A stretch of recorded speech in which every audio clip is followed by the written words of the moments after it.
Bonjour Réjeanne. Bonjour. Voilà. Donc, moi c'est Carole, on se connaît depuis peu en fait, hein. Mhm. Dans le stage de Didier Vess que je suis en train de faire actuellement, donc je suis stagiaire. Et toi, tu étais sa stagiaire il y a combien de temps à peu près? J'ai fait le même atelier que tu es en train de suivre en août dernier, donc il y a 8-10 mois, quelque chose comme ça. Il y a 8 10 mois. Ouais, donc c'est pour ça que Didier a souhaité te présenter à nous. Ouais. Et pourquoi? Parce qu'il y a une particularité, c'est que durant son stage, il s'est passé quelque chose quand même. Oui, on va dire ça comme ça. Et Il s'est vraiment passé. Il y a eu un avant et un après, une matinée dans cet atelier-là, oui. ouais, voilà, c'est pour ça que j'avais envie de te poser ces questions. Qu'est-ce qui s'est passé? Je ne sais pas quel mot mettre. Je vais te laisser mettre ces mots, Ouais. comme tu veux. Alors, ce qui s'est passé à ce moment précis, qui est sûrement de toute façon le fruit des circonstances et de tout ce qui s'était passé avant le moment, euh, c'est que, alors que Didier parlait, en essayant de nous faire comprendre quelle était la matière véritable de la vie et de nos existences, à un moment, le personnage Réjane, c'est-à-dire toute la construction identitaire que je me trimballais, que j'avais passé des années et des années à construire, à peaufiner, à améliorer, à polir, s'est effondré. J'ai eu comme un ressenti vraiment de l'ordre de l'effondrement intérieur, très très doux, mais effondrement quand même, que au-delà de cette construction identitaire, de ce personnage, il, il y avait juste la vie et que le personnage n'avait pas vraiment d'importance, qu'il était juste un angle de vue sur un spectacle extraordinaire qui nous est donné de percevoir moment après moment ou moment à moment, c'est-à-dire de moment en moment, et que le plus important était là, dans cette perception de la vie, moment après moment, moment en moment, de maintenant en maintenant, et que finalement la personne qui regarde euh, dans sa construction, dans cette forme de resserrement, de je suis cela, euh, n'avait ni grand intérêt, ni grande maîtrise sur ce qui se passait. Donc ce qui s'est passé pour moi à ce moment-là, c'est un effondrement, mais une forme d'abandon, un effondrement qui n'avait rien de douloureux, un effondrement qui n'avait rien de l'ordre de l'échec, comme on peut s'effondrer quand on perd quelqu'un qu'on aime ou un boulot, etc. C'est pas de cet effondrement-là dont je parle. Mhm. C'est vraiment une forme de ressenti profond de retour à la maison, et de poser enfin les bagages parfois très très lourds d'être quelqu'un. Et que Mhm. tout ce qui me restait, c'était les images de la vie et des situations que j'étais amenée à vivre ou à voir surgir devant moi. D'accord. J'aime bien l'expression un retour à la maison. C'est ce qu'on peut appeler aussi communément la réalisation de sa véritable nature.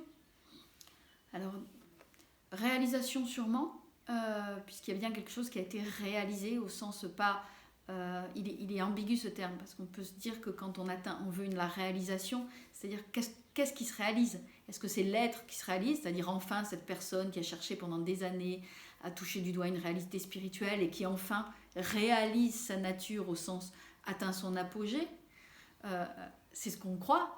Moi, j'ai compris que réalisation, c'était à réaliser qu'on n'était rien, en fait. Mhm. C'est la réalisation au sens de prendre conscience. Donc oui, il y a une forme de réalisation euh,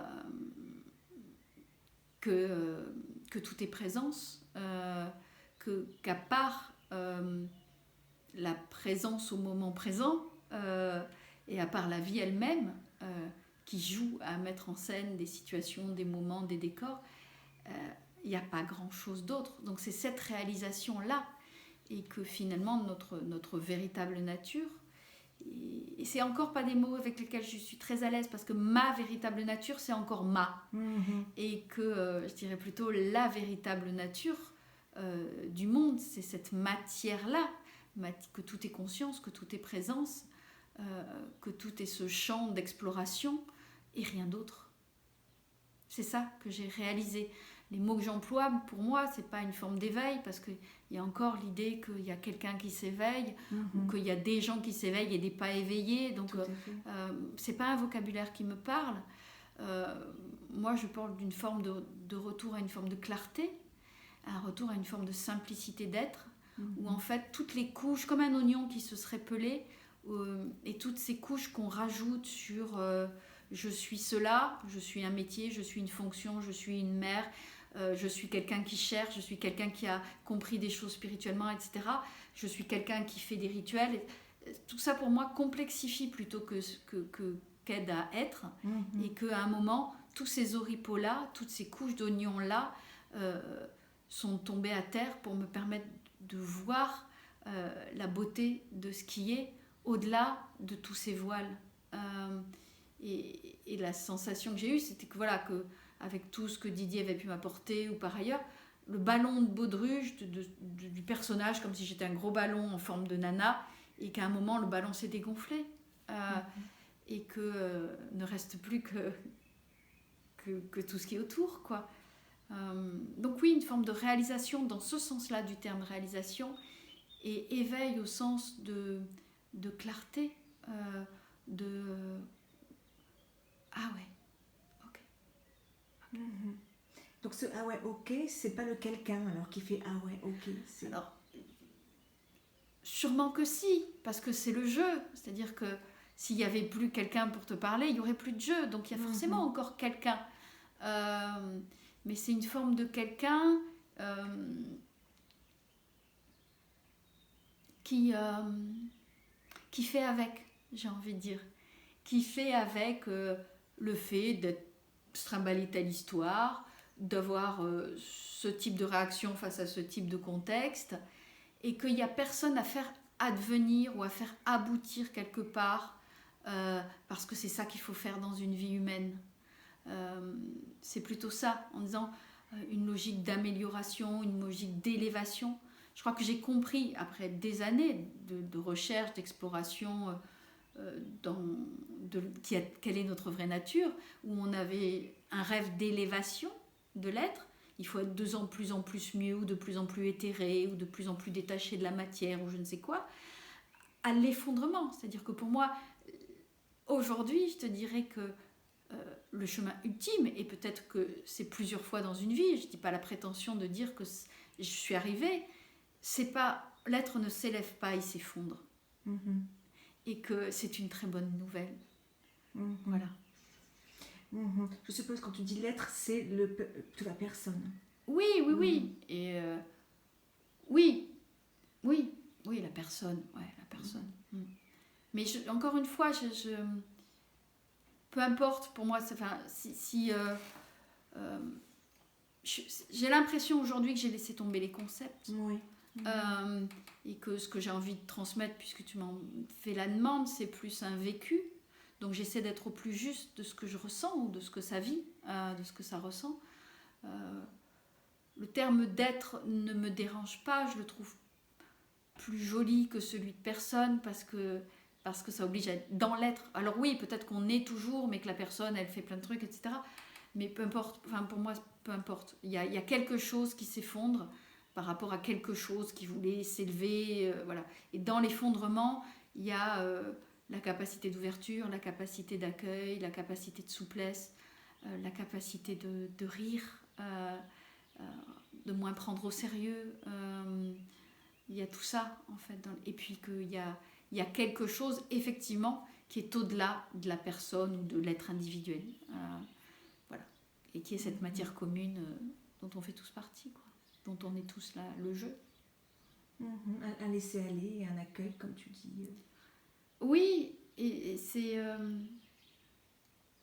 Ouais, je sais même pas si c'est laisser aller, parce que ça m'est tombé dessus, en fait. Je crois que le mouvement, il est... à un moment où on fait quelque chose et on met toutes les chances de son côté, mais le truc ultime, il ne nous appartient pas. J'ai vraiment l'impression que ça m'est tombé dessus. Voilà. Pourtant, tu étais quand même dans le stage de Didier Vess. Bien sûr, je dis pas s'il n'y a pas, enfin, à un moment, parce que s'il n'y a pas d'input, il n'y a pas d'output, à un moment, s'il faut manifester son appétence pour, j'ai envie de vivre cette situation. Ça marchera ou pas, mais je mets en présence le contexte et les circonstances nécessaires pour qu'il se passe quelque chose. Après, le résultat ne dépend pas uniquement de moi. Mais oui, il faut bien, c'est le jeu aussi. Si j'ai envie de vivre ça, je crée un contexte. Mais le stage de Didier l'année dernière, j'en avais marre de faire des stages. Je disais, j'avais autre chose à faire de cet été. Et puis quand j'ai reçu la proposition de Didier, ça se passait à Nyons. Je ne savais même pas où était Nyons. Je pensais que c'était le Nyon en Suisse. Je me dis, qu'est-ce que je vais aller foutre en Suisse, hein. Et je me dis, non, je ne vais pas y aller. Et puis la proposition est arrivée et je me suis vue répondre, oui, bah ok, je serai là. Et donc ça fait partie de ces impulsions qui sont au-delà de nous. On se dit qu'on ne va pas prendre de dessert parce que franchement, on a déjà assez mangé et puis ce serait bien qu'on fasse attention. Et puis le dessert arrive et puis, ah bah si, je vais le prendre, quoi. C'était un peu de cet ordre-là. Donc c'est à la fois du faire et du non-faire.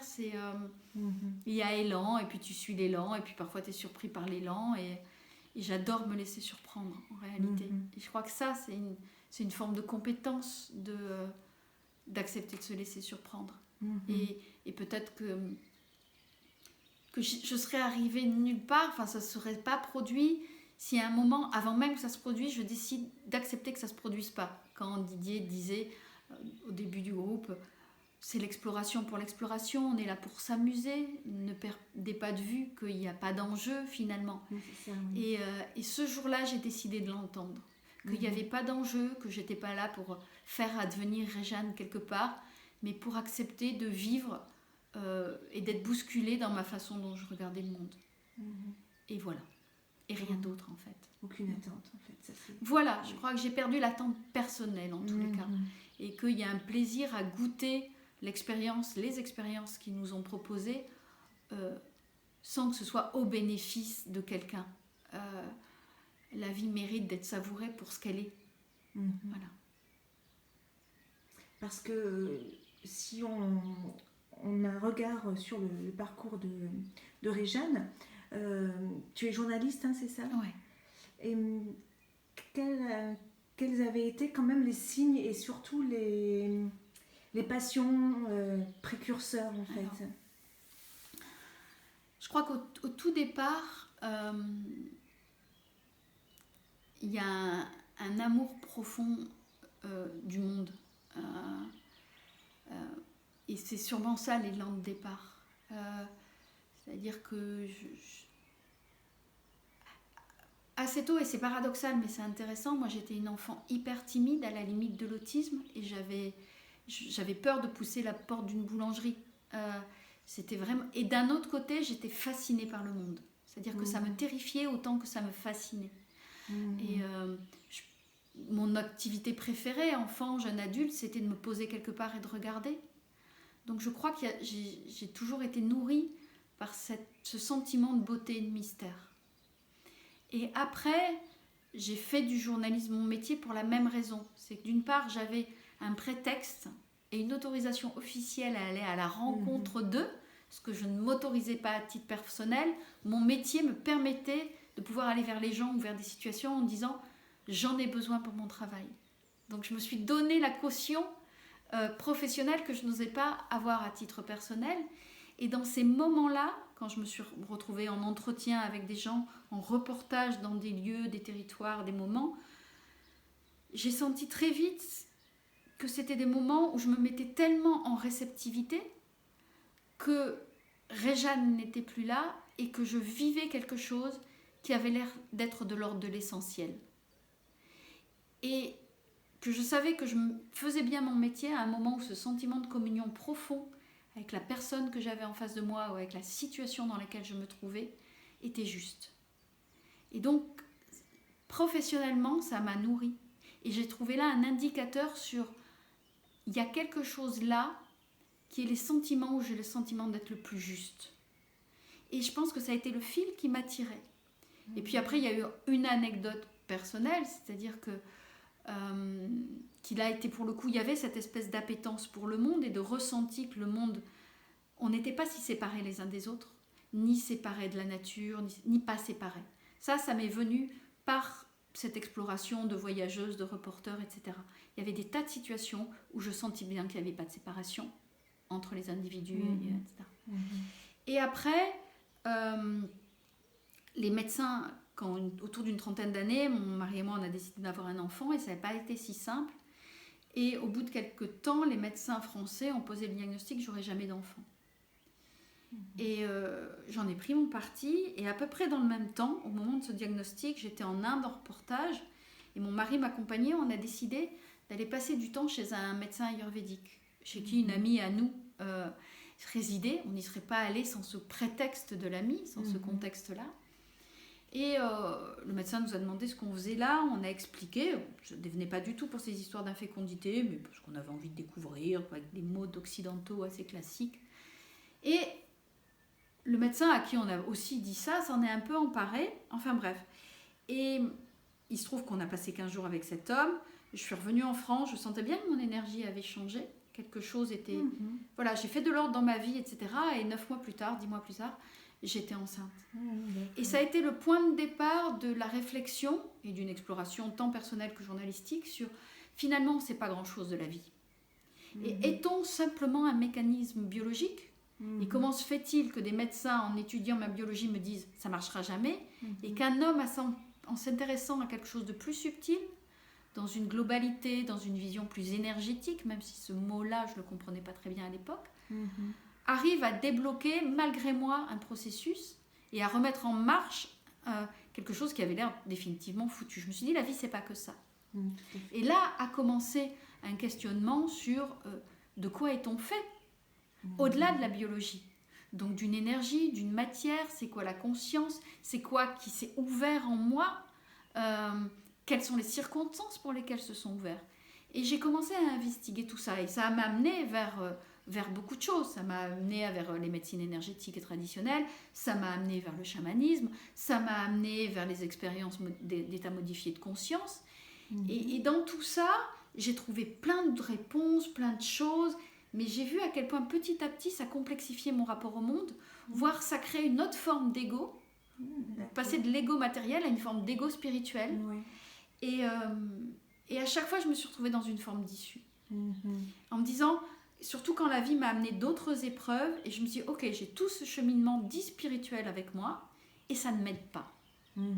Là, confrontée à la difficulté, de nouveau, tous ces outils-là ne m'aident pas.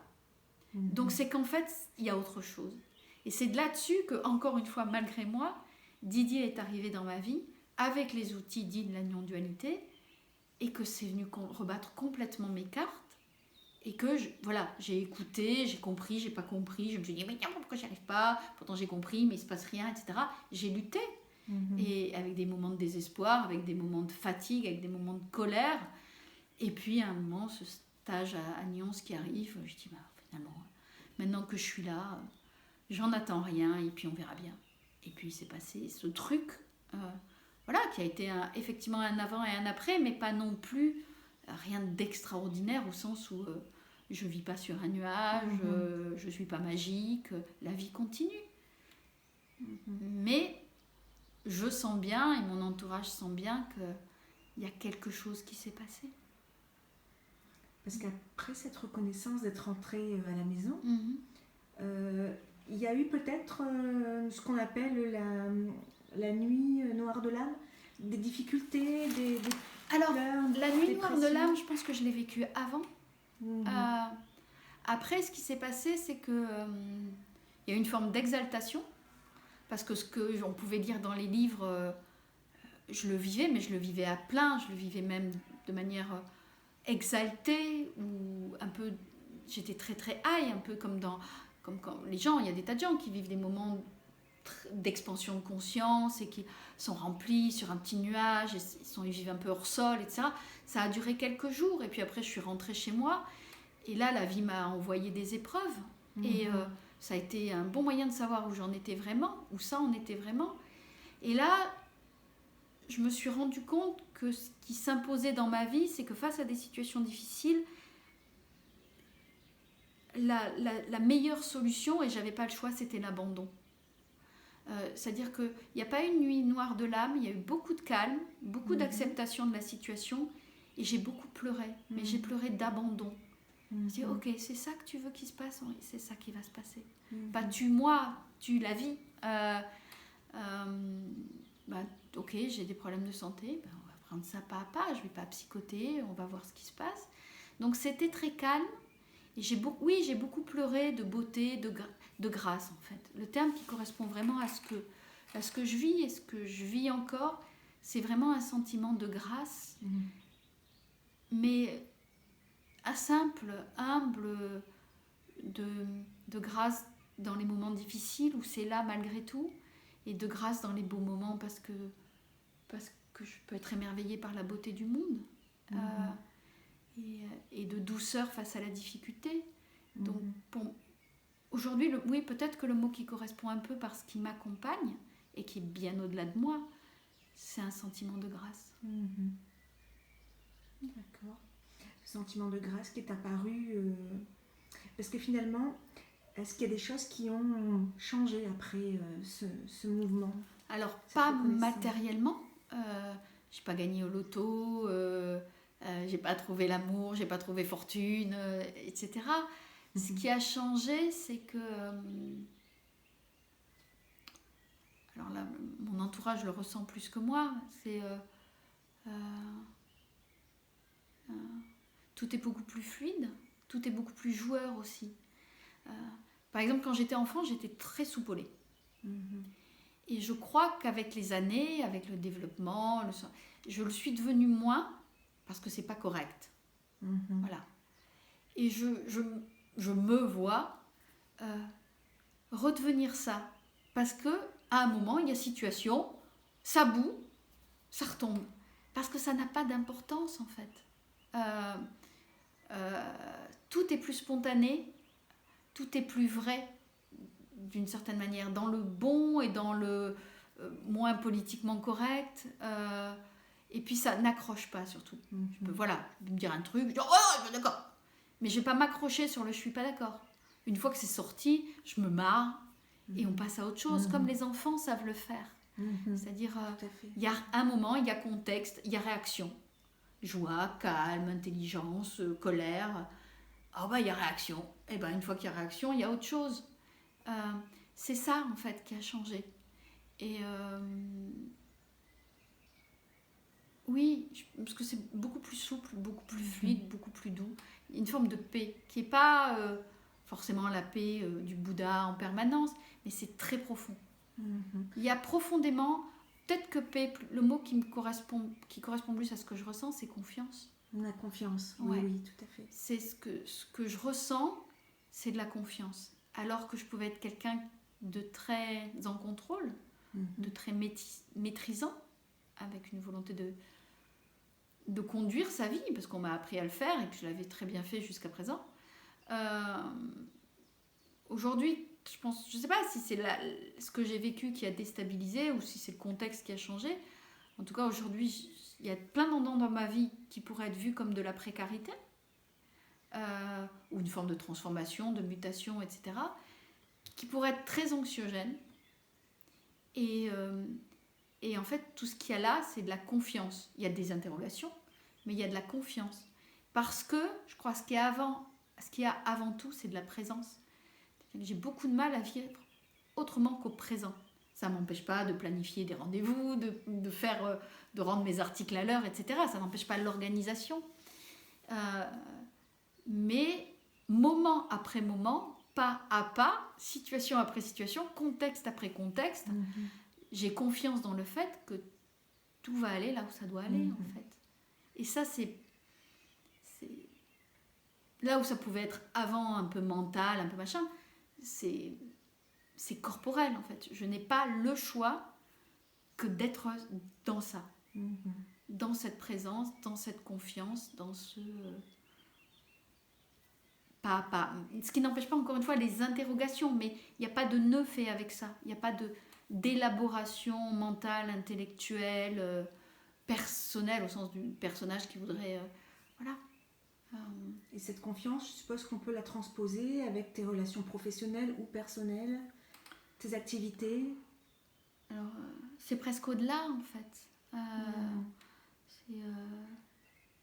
Par exemple, je ne sais pas... qu'est-ce que je pourrais prendre comme exemple ?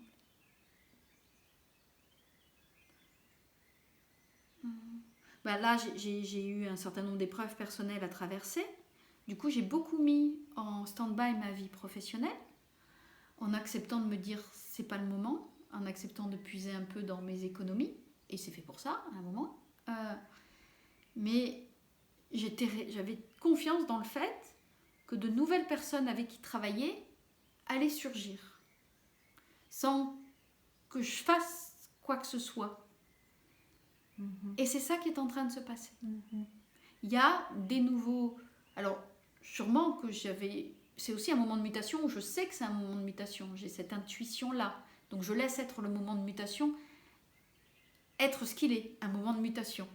Et dans ce moment-là, j'ai la confiance que de nouvelles personnes, de nouvelles propositions vont apparaître, qui vont correspondre au nouveau chemin que ça doit prendre. Et c'est ce qui se passe. Alors ça prend généralement pas la forme que j'aurais imaginée et qui aurait été celle si j'avais pris les devants, mais malgré tout ça se passe. C'est ça en fait. Ça n'empêche pas de répondre aux mails si quelqu'un me sollicite. Enfin, il y a des choses à faire, il ne s'agit pas de rien faire, mais cette confiance dans le fait que ça va surgir, sous une forme ou sous une autre. Ouais. Et par rapport à ce retour à la maison, cette paix, cette confiance, est-ce que tu aurais à partager aux autres des conseils pour favoriser cela en fait? Alors, c'est un conseil très perso, parce que je pense qu'on a tous il y a plein de conseils pour différents types de modes de fonctionnement.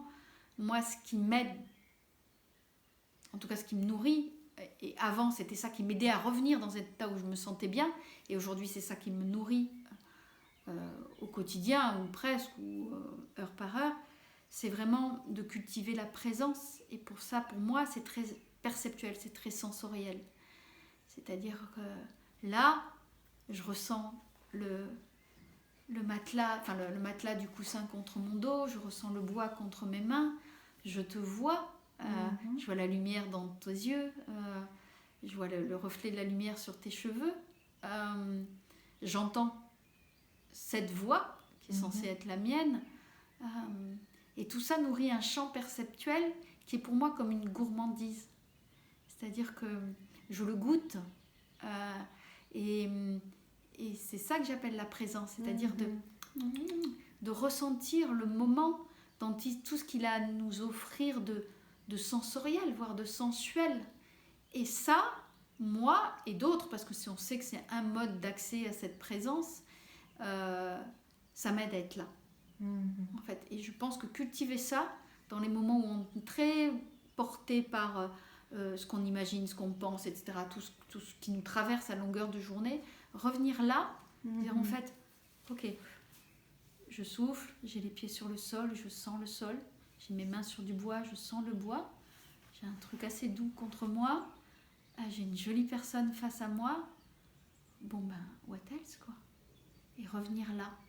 Et je crois que si on prend le temps, plusieurs fois dans la journée, de se rappeler qu'on est là, et de le ressentir, petit à petit ça crée quelque chose.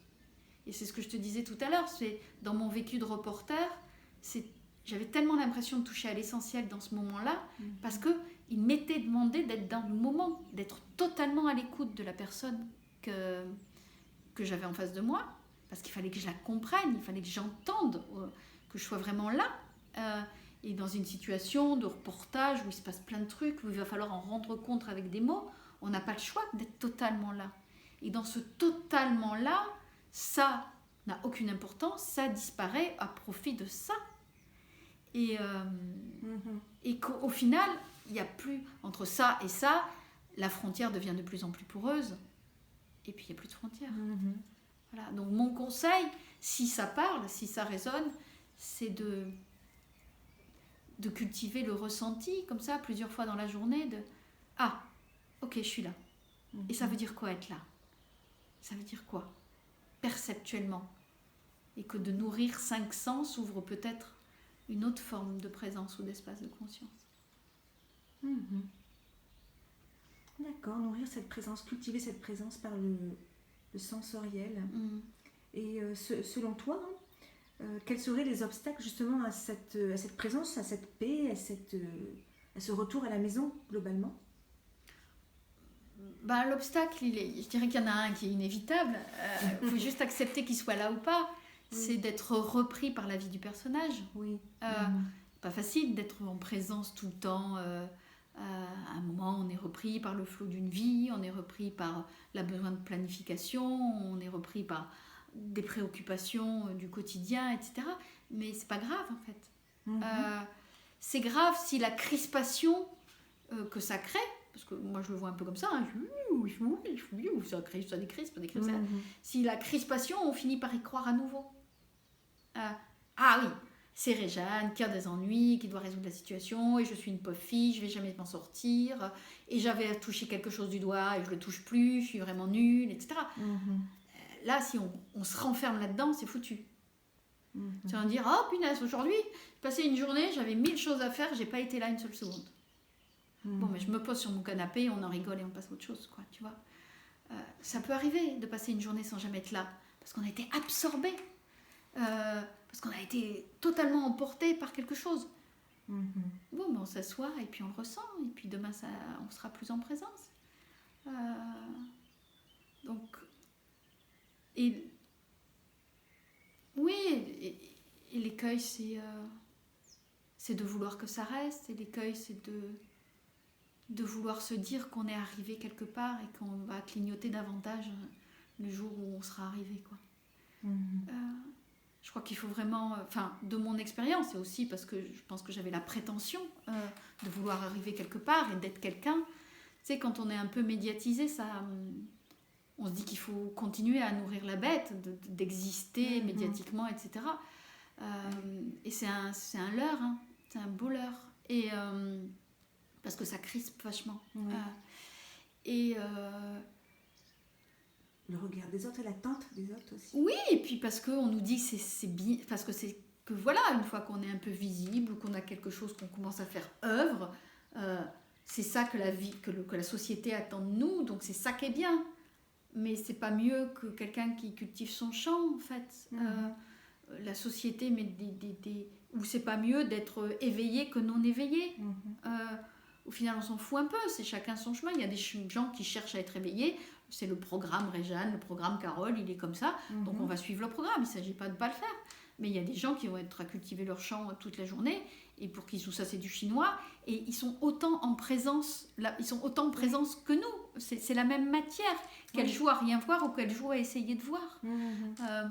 Donc tout ça, je pense que c'est bien, si ça appelle, de le vivre et de le vivre jusqu'au bout, et d'essayer, et d'aller dans des stages, s'il y a de la curiosité, s'il y a de l'envie, on y va. Mais si ça devient douleur, il faut se poser la question. Si c'est plus l'exploration pour l'exploration, il faut se poser la question. S'il n'y a plus cette curiosité pour la vie même, il faut se poser la question, en fait. La question se posera. Oui, c'est ça. Et c'est peut-être pour ça qu'il y a des nuits noires dans les parcours, pour nous ramener à la maison, dans le sens, en fait, genoux à terre, tête au sol, c'est pas moi qui décide, quoi. Voilà. C'est ça, tout à fait. Et la nuit noire, c'est pour nous rappeler ça, en fait. C'est, j'y arrive pas, mais c'est normal parce que j'ai pas les épaules. C'est tellement plus vaste que moi, en fait. Et si j'accepte de m'abandonner à la vie, peut-être que, et à ce qui est là, et même si c'est pas joyeux, il y a, et y compris dans le développement personnel, il y a une porte là-dessus en disant, dans l'acceptation radicale, il y a quelque chose qui, même si c'est contre-intuitif, donne un élan. C'est-à-dire que si je dis ok, totalement, et bien là je vais trouver l'élan de rebondir. Et c'est paradoxal, parce qu'on pense que dans l'acceptation radicale, on va juste rester bloqué dans la situation. Mais c'est pas vrai. Dans l'acceptation radicale, il y a le germe du rebond. Alors que si on essaie de transiger, de négocier en permanence, ça prend beaucoup d'énergie. Et comme tu le disais il y a une minute, tête au sol, genoux à terre, c'est pas nous qui décidons. Et je trouve ça magnifique en fait. C'est ce qui va faire une très belle conclusion à cet entretien. Et il y a, pour moi, en fait, dans le personnage Réjeanne, il y a eu quelque chose de très libérateur et de très d'abandonné. Parce que le sac à dos d'avoir à faire advenir quelqu'un, à porter, à devoir résoudre les problèmes, et je veux plus être comme ci, je veux plus être comme ça, et je suis pas une bonne mère, et je suis pas une bonne professionnelle, et je suis pas une bonne épouse, et je suis pas une bonne individu, et il faut encore que je fasse des trucs, etc. C'est lourd, quoi. C'est lourd. Bien sûr, c'est lourd. C'est lourd, et juste te dire, je fais du mieux que je peux, et que peut-être l'intention posée, s'il y en a une, c'est d'être un humain correct, et que si la communion, elle me sert à être un humain meilleur, et être plus au service de la beauté du monde. Et je crois qu'aujourd'hui, en tant que professionnelle aussi, je fais ce métier de journaliste, de reporter, d'écrivain, de cinéaste, et pour avoir la chance de transmettre la beauté. Et que ça me va, en fait. Ça me suffit. Ouais. Et la beauté, y compris dans sa fragilité, dans son humanité, dans son imperfection. Et ça me touche profondément. Et là, je me sens pleinement humaine. Et voilà.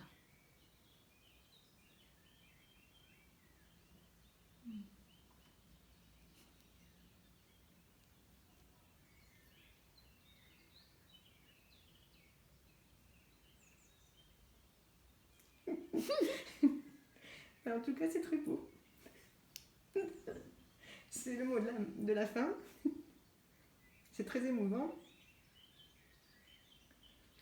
Et je te remercie beaucoup, Réjeanne. Merci infiniment à toi.